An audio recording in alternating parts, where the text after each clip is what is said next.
أعوذ بالله من الشيطان الرجيم. بسم الله الرحمن الرحيم.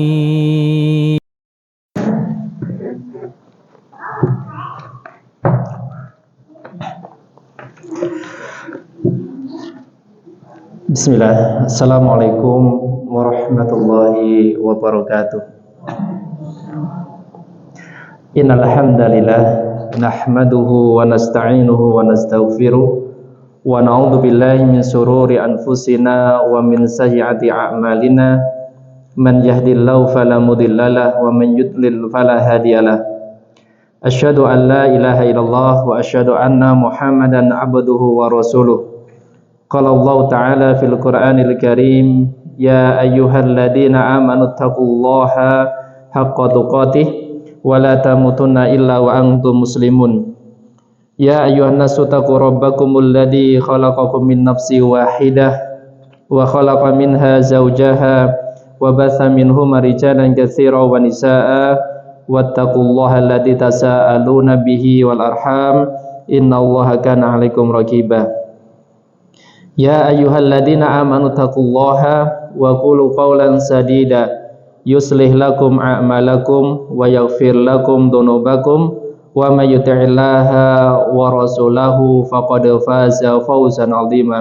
Amma ba'd, fa inna khairal hadithi kitabullah wa khairal huda huda Muhammadin sallallahu alaihi wasallam wa syarrul umuri muhdatsatuha fa inna kulla muhdatsatin bid'ah wa kulla bid'atin dhalalah wa kulla dhalalatin finnar. Bapak dan Ibu sekalian, alhamdulillah kita memanjatkan puji syukur kita pada Allah Subhanahu wa taala masih diberi kesempatan untuk kita belajar bersama-sama berkaitan dengan hadis Arba'in Nawawi. Bapak dan Ibu sekalian, pada malam hari ini insyaallah pertemuan episode terakhir di hadis yang ke-37, hadis yang ke-37 yaitu tentang keutamaan atau anugerah dari Allah Subhanahu wa taala dan keadilannya. Bapak dan Ibu sekalian, sebelum kita melanjutkan faedah dari hadis yang ke-37 ini, mari kita baca terlebih dahulu hadis yang ke-37 ini. Ani bin Abbas radhiyallahu anhuma anin Nabi sallallahu alaihi wasallam fima yarwihi an rabbihi azza wa jalla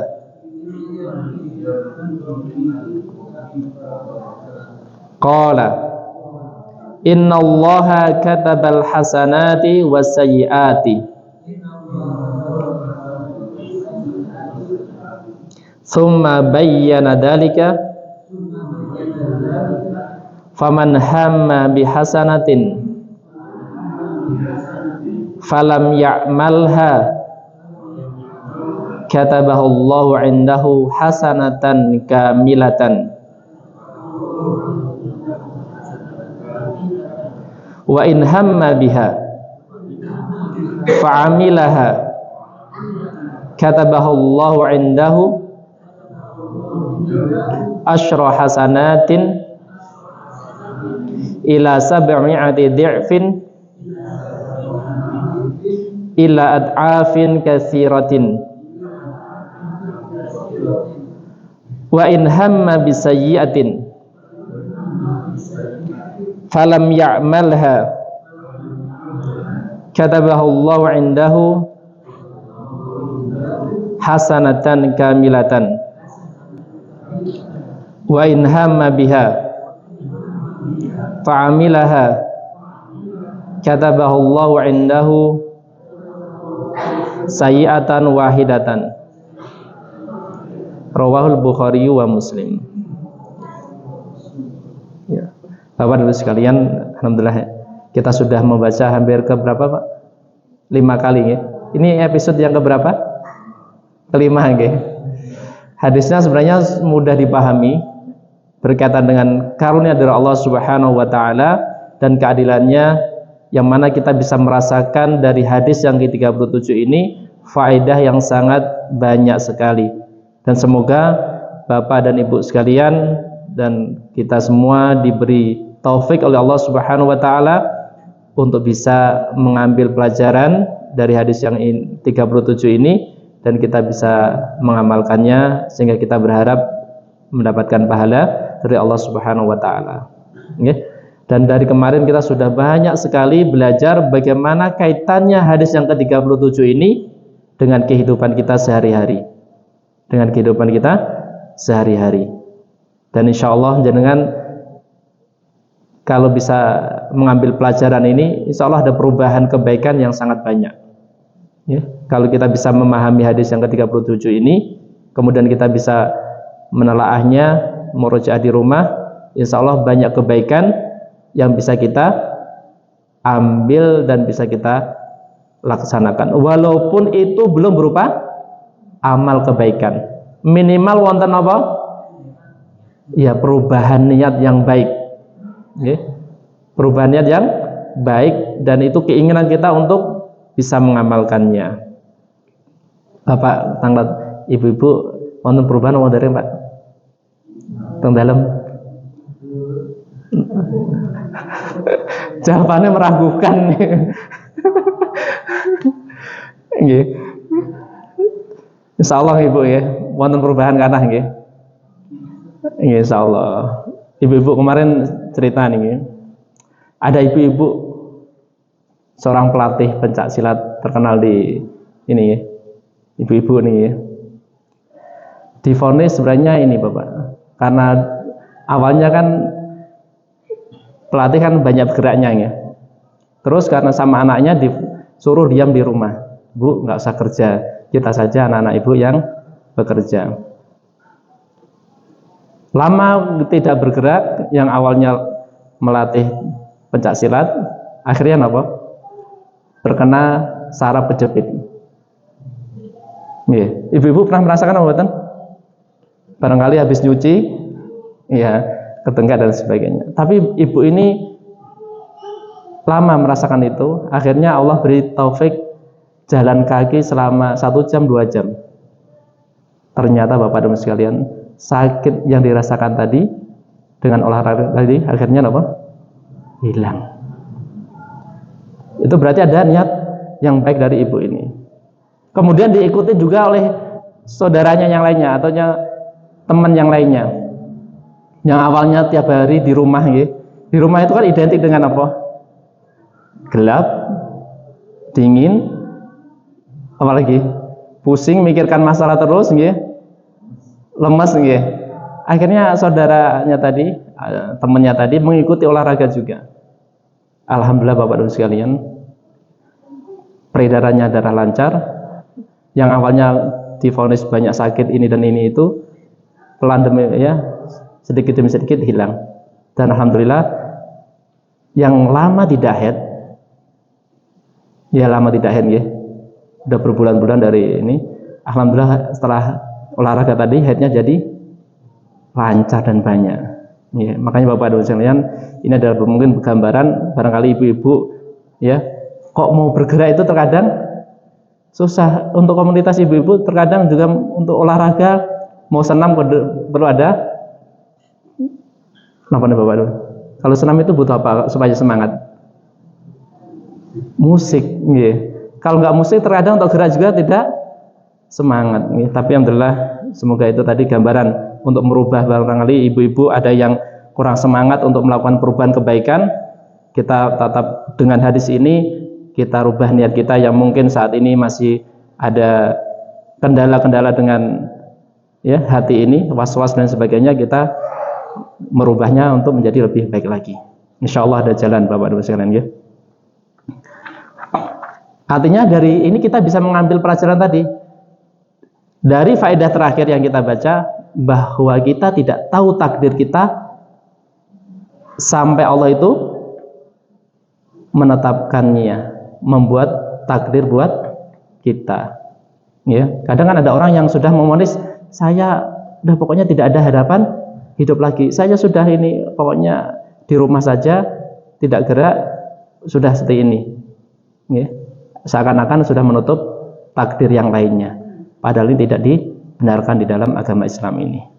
Dari hadis ini Bapak Ibu sekalian, selayaknya kita menjadi orang muslim yang optimis atau pesimis? Optimis. Dari pancaran matanya juga kelihatan. Dari cara bicara juga harus kelihatan. Dari perubahan karakternya juga harus kelihatan. Makanya Bapak Ibu sekalian, mumpung kita di sini di majelis ilmu ini dan kita sudah membaca hadis yang ke-37 ini, kita harus banyak melakukan evaluasi diri kita. Kemudian kita rubah, barangkali ada niat-niat yang tidak baik yang itu barangkali muncul dalam hati kita, dalam jiwa kita. Mari kita rubah niat yang tidak baik tadi menjadi niat baik, dan kita bersemangat untuk mengamalkannya walaupun tidak mampu untuk mengamalkannya, karena semangat untuk berniat baik kemudian mengamalkan sudah mendapatkan satu pahala. Nggih. Masya Allah, nggih. Makanya Bapak sekalian, apalagi nanti nggih. Ini ada kisah lagi. Karena terkadang orang Islam itu setan godaannya juga berat Bapak sekalian. Pernah merasakan apa dereng? Sering kan ya? Sudah dikasih nikmat sama Allah Subhanahu wa taala. Nggih. Tapi yang dipikirkan apa? Apa? Kekurangannya. Kemarin ada seorang wanita ya, ibu-ibu menelpon saudaranya, keluarganya. Gimana kabarnya? Ya begini-begini aja, maksudnya gitu ya. Dengan nada lemes, pesimis. Padahal apa? Banyak kenikmatan dari Allah Subhanahu wa taala. Ya. Makanya kita Bapak dan Ibu sekalian, dari hadis ini kita harus menjadi muslim yang optimis. Kenapa? Niat baik aja yang itu sudah ada dalam hati kita, namun kita belum bisa mengamalkannya, Allah akan mencatat sebagai sebuah kebaikan. Ya. Makanya semoga Bapak dan Ibu sekalian yang hadir di sini Allah beri taufik perubahan yang baik Bapak dan Ibu sekalian, ya. Perubahan yang baik. Niat-niat yang buruk yang terkadang itu menjadikan kita sakit supaya diangkat oleh Allah Subhanahu wa taala. Ya. Kemarin faedah nomor pinten Bapak dan sekalian? Faedah nomor 19. Ini kanton atau tinggal 2 faedah lagi. Nanti ada penjelasan sedikit berkaitan dengan faedah yang lainnya. Faedah nomor 20. Inayatullahi azza wa jalla bil khalqi haitsu kataba hasanatin wa sayyi'atihim.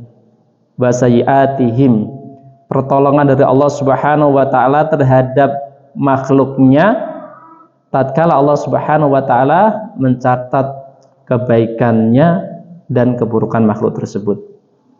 Nggih. Artinya Allah Subhanahu wa taala senantiasa ya, mencatat kebaikan dan keburukan makhluknya.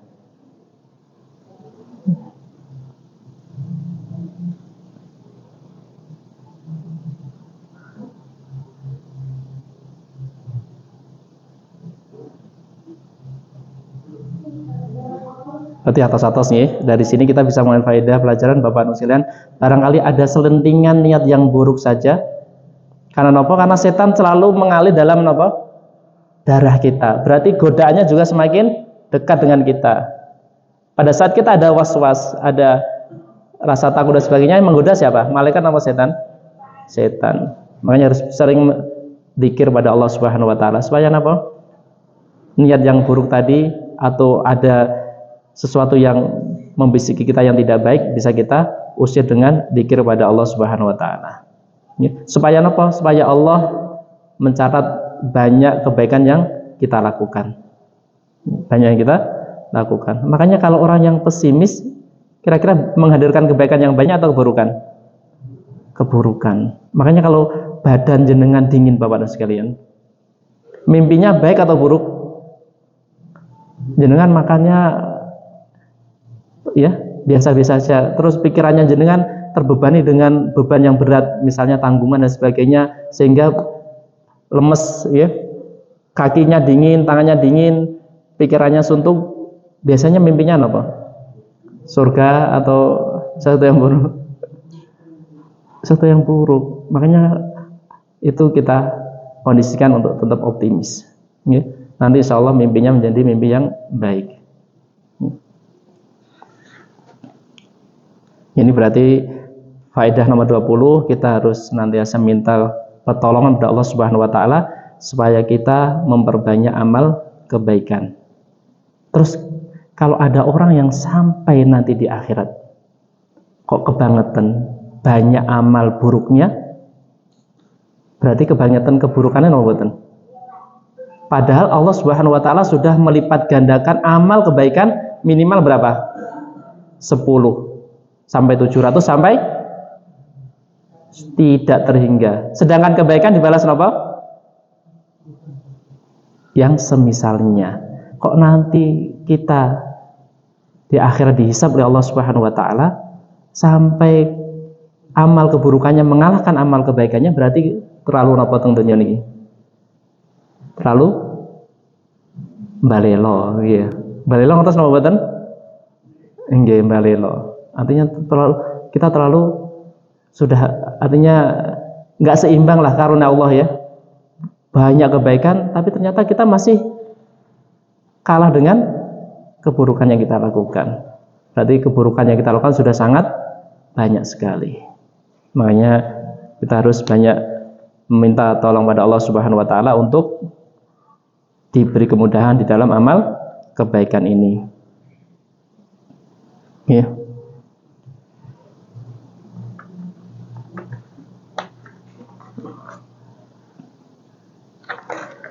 Faedah nomor 21 Bapak Ibu sekalian. Ana tafsila ba'dal ijmali minal balaghah. Ini agak berat bagi jenengan ya. Sesungguhnya perincian setelah keumuman itu termasuk dalam ilmu balaghah. Ya. Perincian setelah keumuman termasuk dalam ilmu balaghah. Tadi kan ada keumuman ya, innallaha katabal sayyiati wal hasanati wa sayyiat, itu umum. Kemudian bayana, kemudian Rasulullah menjelaskan perinciannya itu termasuk ilmu balaghah. Ilmu balaghah itu ilmu sastra dalam bahasa Arab ya.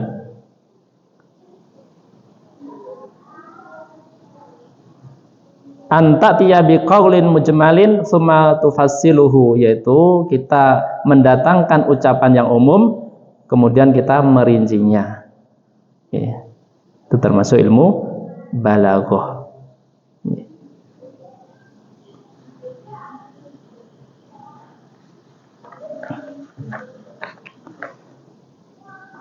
Pertanyaannya Bapak Ibu sekalian, ini sudah selesai faedahnya ya. Faedah 21 terakhir.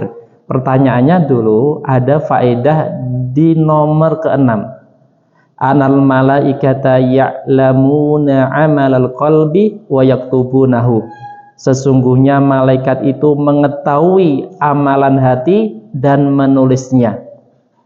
Duh, dari mana malaikat mengetahuinya Bapak Ibu sekalian? Padahal yang mengetahui siapa? Allah. Tapi bagaimana malaikat mengetahuinya? Penjelasannya Bapak Ibu sekalian.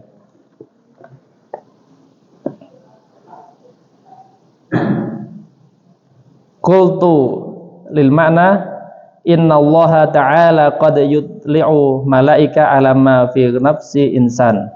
Ya.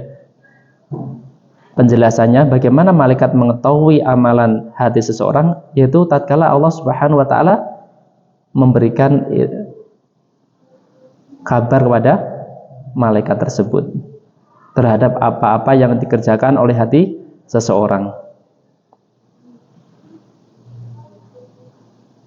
Fataktubu lahum ma yastahiqu minal thawabi aul iqabi. Kemudian malaikat menulis amalan tersebut, mana yang mendapatkan pahala dan mana yang mendapatkan iqab. Iqab apa? Hukuman. Ya, iqab adalah hukuman. Artinya boleh saja Allah Subhanahu wa taala memberitahukan kepada malaikat bahwa hamba ini mengerjakan kebaikan atau hamba ini mengerjakan amalan keburukan yang ada di dalam hatinya. Kemudian malaikat menulisnya.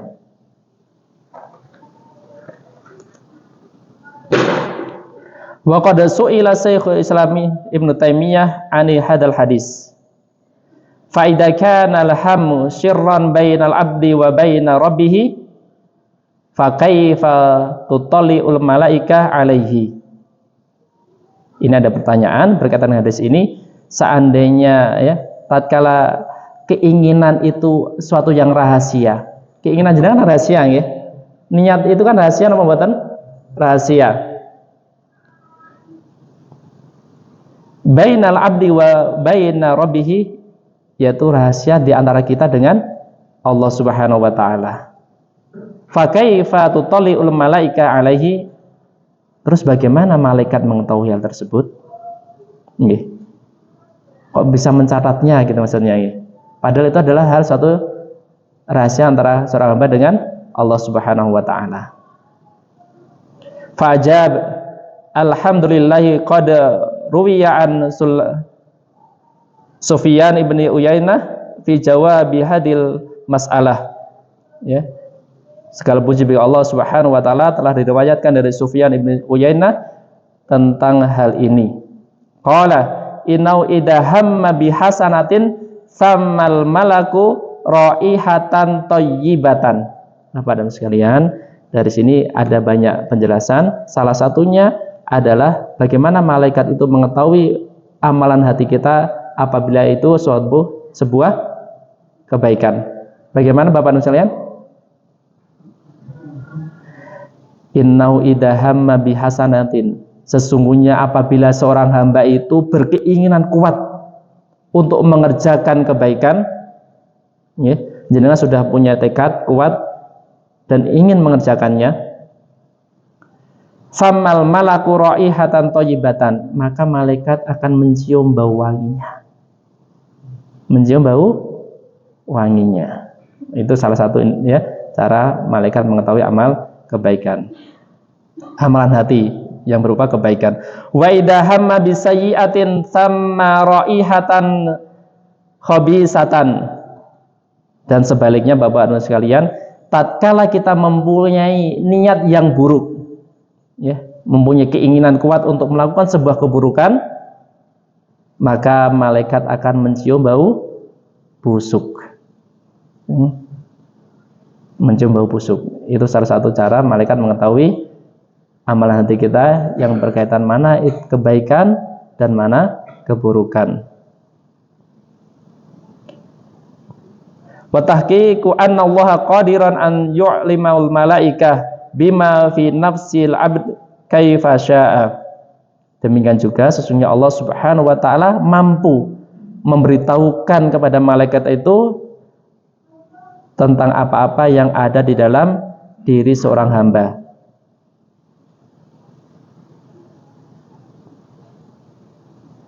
Ya, artinya bisa saja Allah memberitahukannya kepada malaikat, hamba ini mempunyai niat yang buruk, hamba ini mempunyai niat yang bagus. Berbeda dengan awal tadi ya, dari baunya. Tapi juga Allah bisa mampu memberitahukan kepada malaikat tentang amalan hati seorang hamba tersebut. Kama huwa qadirun ala an yutali'a ba'dal bashar ala ma fil insani fa idza kana ba'dul bashar qad yaj'alullaha lahu minal kashfi ma ya'lamu bihi ahyanan ma fi qalbil insan. Sebagaimana sesungguhnya Allah Subhanahu wa taala mampu untuk memperlihatkan kepada sebagian manusia terhadap apa-apa yang ada dalam diri seseorang.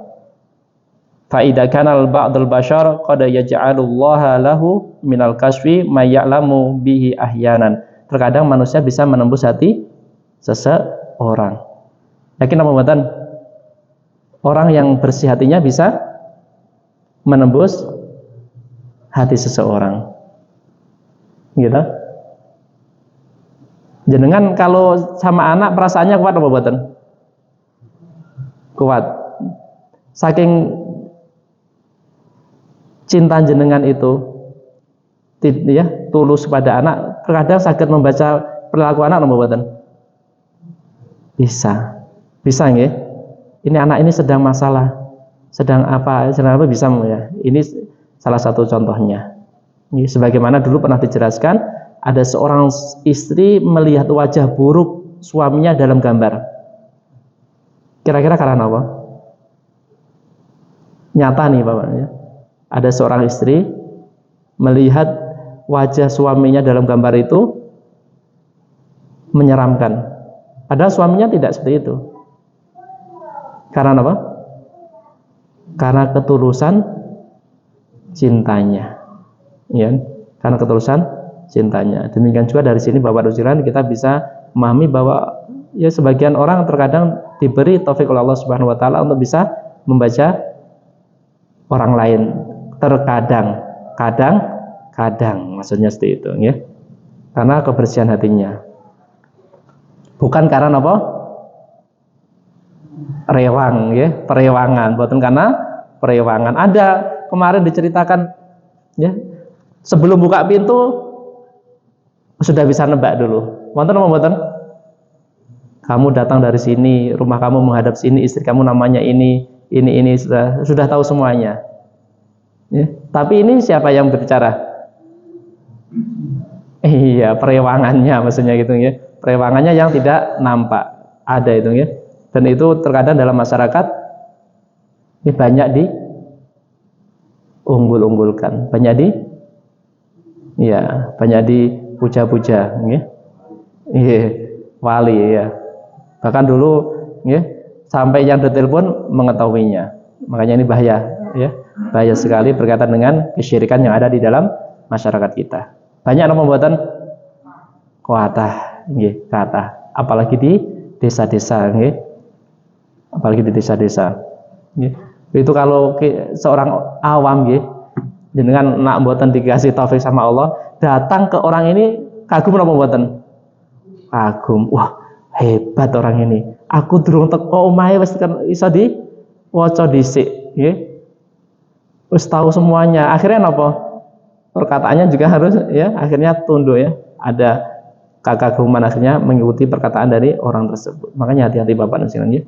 Barangkali ada orang-orang seperti ini, kita harus ya menghindari dan mendoakan supaya mendapat hidayah dari Allah Subhanahu wa taala. Dan semoga kita dijaga Bapak dan sekalian ya, sampai akhir hayat kita untuk tidak melakukan hal tersebut ya. Dan itu di sini mungkin tidak ada ya. Wali-wali seperti itu ya. Kalau kemarin cerita di Jawa Tengah itu ya banyak orang-orang yang seperti itu. Dan anehnya Bapak Ibu sekalian, di desa Purwodadi itu ada sebuah desa yang anti petir. Artinya wali maksudnya yang tidak kena petir. Tapi qadarullah masjidnya itu kena petir. Masjidnya kena petir itu di dekat rumah itu ya. Dan itu banyak santrinya juga. Makanya kita harus hati-hati nih. Kita bisa mengambil pelajaran dari sini.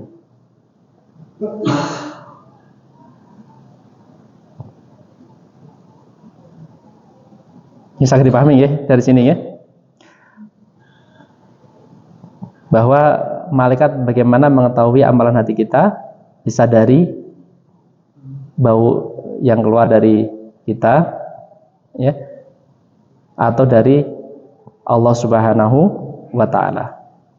Wa qala la Hafidz Ibnu Hajar fi Fathil Bari wa fihi dalilun ala anal malaka yutali'u ala ma fi qalbil adami imma bi idlaqillahi iyahu au bi ana yakhluqu lahu ilman yudriku bihi dalik.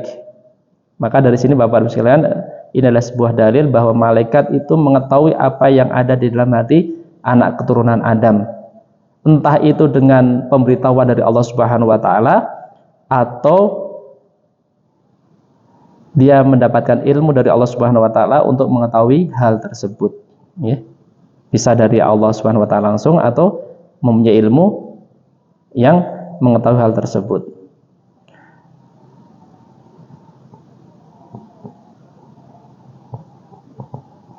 Wa qala al-Imam Ibnu Al-Qayyim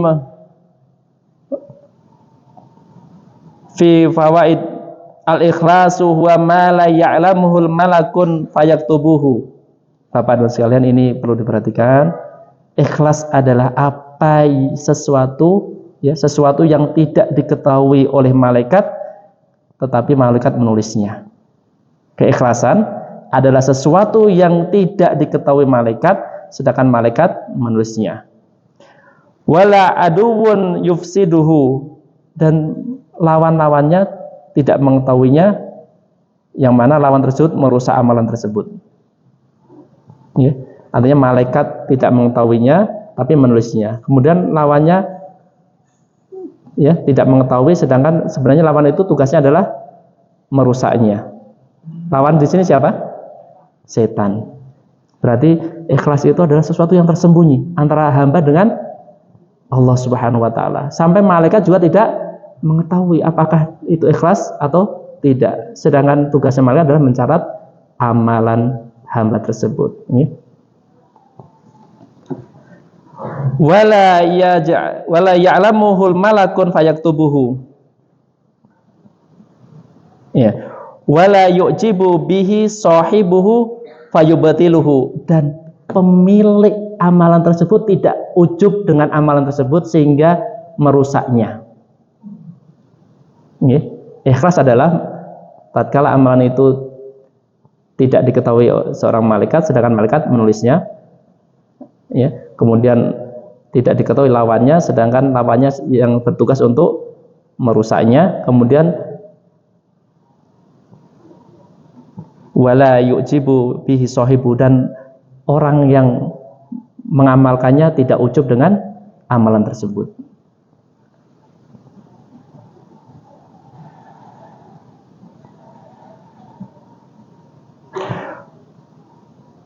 Wa qala fi madarij salikin qala al-Junaid al-ikhlasu sirrun bainallahi wa bainal abdi. Seorang ulama berkata, ikhlas adalah sesuatu yang tersembunyi antara Allah Subhanahu wa taala dengan hambanya. La ya'lamuhu malakun fayaktubuhu, malaikat tidak mengetahuinya sedangkan dia menulisnya. Wala syaitanun fayufsiduhu, demikian juga setan tidak tahu sedangkan dia merusaknya. Wala hawan fayumiluhu, demikian juga hawa nafsu yang menyelewengkannya. Ini berarti ikhlas benar-benar antara Allah Subhanahu wa taala dengan hambanya yang mengetahui. Makanya Bapak dan sekalian, kita senantiasa meminta kepada Allah Subhanahu wa taala untuk diberi keikhlasan di dalam beramal ini. Rusaknya bisa dari apa? Dari sini, dari lawan kita yang merusaknya, atau kita sendiri yang merusaknya dengan apa? Dengan ujub. Ujub niku napa? Membanggakan amalan tersebut. Makanya kalau hati-hati saat ini zamannya branding. Zamannya apa? Branding. Barangkali dengan branding itu bisa menimbulkan hal ini. Bisa menimbulkan hal ini.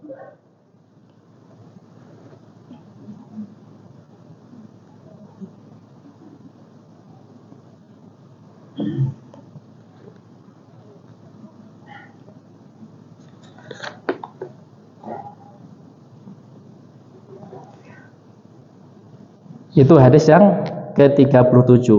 Berarti dari hadis yang ke-37 ini Bapak Ibu sekalian, kita bisa menyimpulkan apa? 4 hal di dalam kebaikan.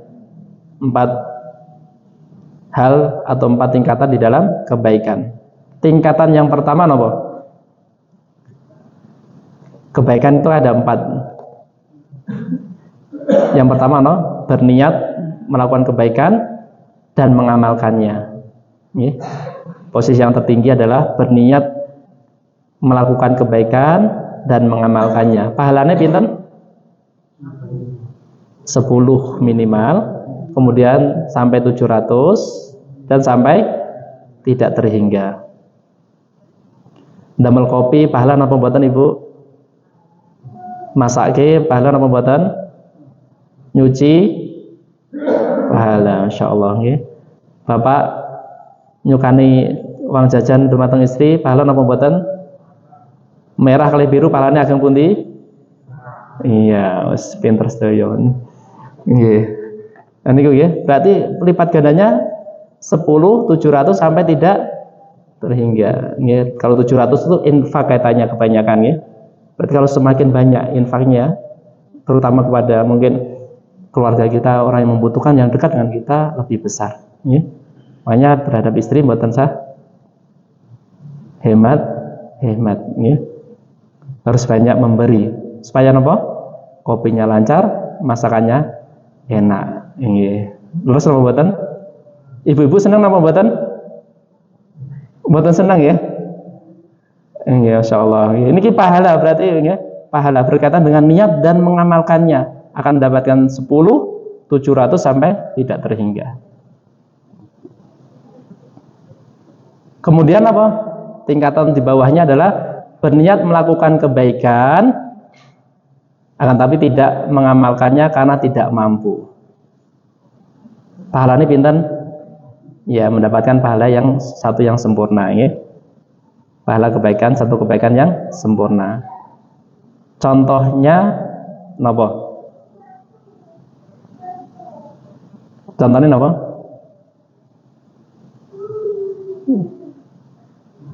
Contohnya saged dipahami? Berniat melakukan kebaikan kemudian tidak bisa mengamalkannya, mendapatkan pahala satu kebaikan sempurna. Contohnya ada seorang yang pengen banget memberikan hadiah untuk anaknya. Saking tidak adanya uang, orang tersebut apa? Pergi ba'da subuh kemudian mencari rezeki keluar. Sampai malam tidak mendapatkannya. Pulang tidak membawa hadiah tersebut. Ini berarti mendapatkan pahala atau mboten? Mendapatkan. Yeah. Ibu-ibu pengen masak enak sekali. Qadarullah berambangnya habis. Uang di dompet juga habis. Akhirnya menemukan satu berambang di kotak dapur. Ya, yang inginnya tadi menyajikan yang terbaik untuk suaminya dengan bumbu yang terenak, qadarullah hanya menemukan satu berambang tadi. Ya. Padahal tadi sudah niatnya memberikan yang terbaik untuk suaminya. Karena tidak mampunya ini tetap mendapatkan pahala yang terbaik. Ya. Walaupun tidak bisa melakukan yang sempurna tadi. Ya. Saya dipahami nggih? Kemudian yang ketiga apa di bawahnya?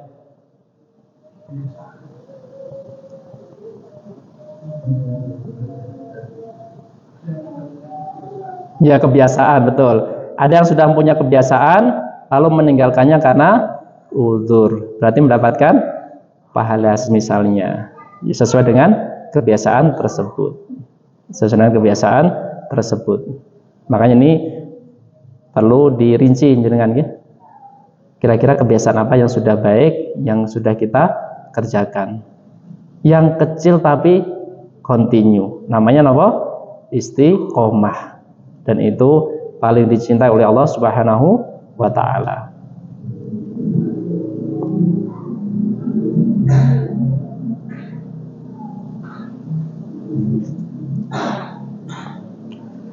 Nomor sekawan di bawahnya adalah berniat, tapi tidak mengamalkan dan diakhirkan, bukan karena tidak mampu dan uzur. Maka apa? Dicatat sebagai sebagai niatnya saja. Ya. Berniat tapi tidak mengamalkannya, bukan karena tidak mampu dan bukan karena uzur.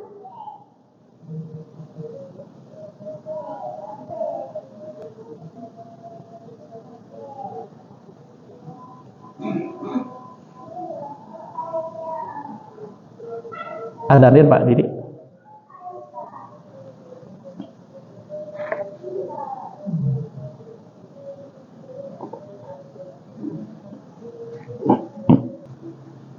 Berarti yang terakhir adalah niat, tidak mengamalkannya, bukan karena ajis, bukan karena lemah, bukan karena udzur. Mendapatkan apa? pahala niatnya. Dari sini kita bisa mempraktekannya dalam hal seperti apa Bapak-Bapak sekalian. Nomor 4 ini. Jenengan nak subuh kira-kira perlu menata hati napa mboten? Menata hati. Seharusnya banyak menghadirkan apa?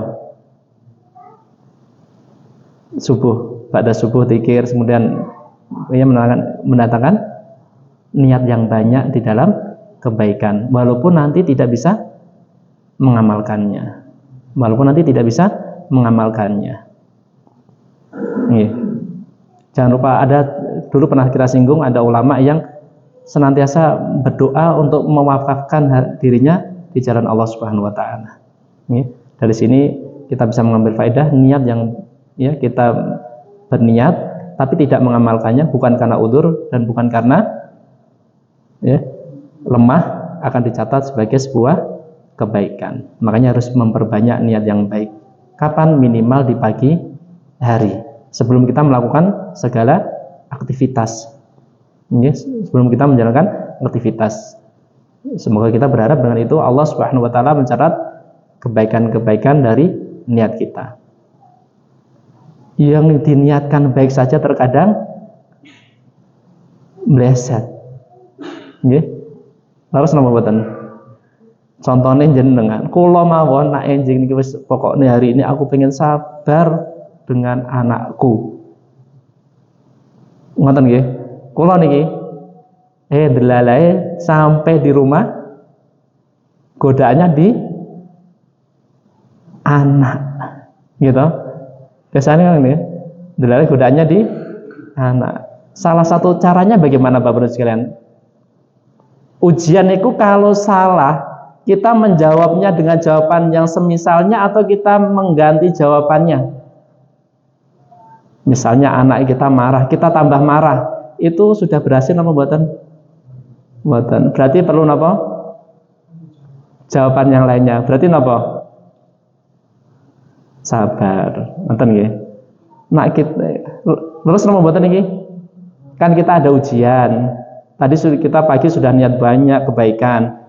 Misalnya saja kita ujiannya hari ini adalah anak. Kita pengen sabar dengan anak. Perilaku anak kita sabari. Delalai kenakalannya dibandingkan kesabarannya lebih menang kenakalannya.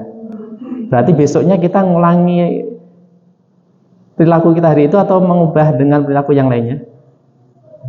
Merubahnya. Ya, merubahnya itu katanya pengobatan seperti itu Bapak, supaya kita tidak stres. Supaya tidak stres. Kalau kita tiap hari masalahnya situ saja, biasanya kita nopo mengulang-ulang lagi jawabannya nopo mboten. Mengulang sampai hari ini kalau dereng tuntas dalam kesabaran, karena masih mengulang nopo. Pada saat anak marah kita juga ikut marah. Seharusnya nopo sabar. Ibu-ibu nak suami marah mboten angsal marah. Bapak-bapak ngoten nggih. Nak sih ngoten berarti jawabannya tasih nilainya pinten atau sesami? Iya. Berarti nak ujian ngoten nggih.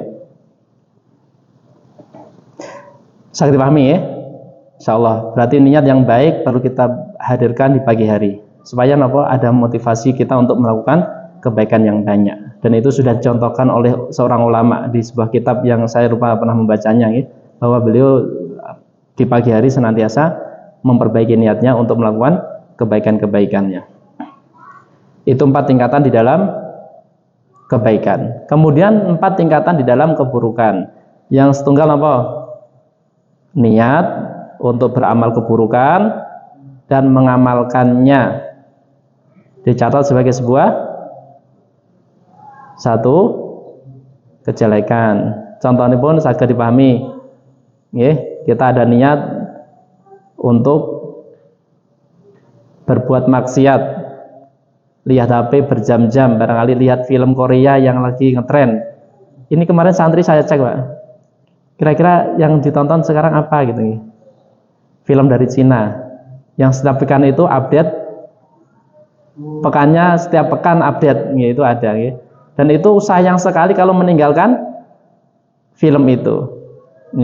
Ya, barangkali itu ya. Kita mungkin terbawa masa kecil kita, kurang bermain, kemudian kita dipegangin HP, kemudian niat hari ini aku tak nonton film waktu kecilku, ya. Ada niat, kemudian melakukan niat tersebut, maka akan mendapatkan satu apa? Dicatat sebagai sebuah keburukan, gitu, sebagai sebuah dosa. Kemudian kita berniat, wah dino iki ya, aku durung entuk uang ya, uang belanja dari suamiku, nggak usah masak saja, gitu. Terus males bendino iki ra entuk ya, nggak dapat uang belanja, nggak usah masak. Niatnya sudah ada, ya. Kemudian dia meninggalkan, loh, aku tidak masak hari ini, aku nak entuk dosa dari Allah Subhanahu wa taala. Mendingan aku tinggalkan itu karena apa? Takut kepada Allah Subhanahu wa taala. Dari sini ibu ini mendapatkan pahala apa dosa? Mendapatkan pahala, ya. Meninggalkan niat yang buruk karena takut pada Allah Subhanahu wa taala akan mendapatkan pahala. Nomor 3, niat keburukan tidak mampu melakukannya karena apa? Karena lemah. Dapatkan dosa apa pahala? Dosa. Contohnya pun sakit nggih. Contohnya pun wis dino iki aku kerjaanku ora ono. Nggih. Sedangkan kebutuhan rumah tangga wakeh banyak, bayar SPP, terus iuran warga dan sebagainya. Kita nih jalan semuanya buntu. Salah satu caranya adalah ngentit uang yang ada di tetangga. Niatnya sudah ada, nggih.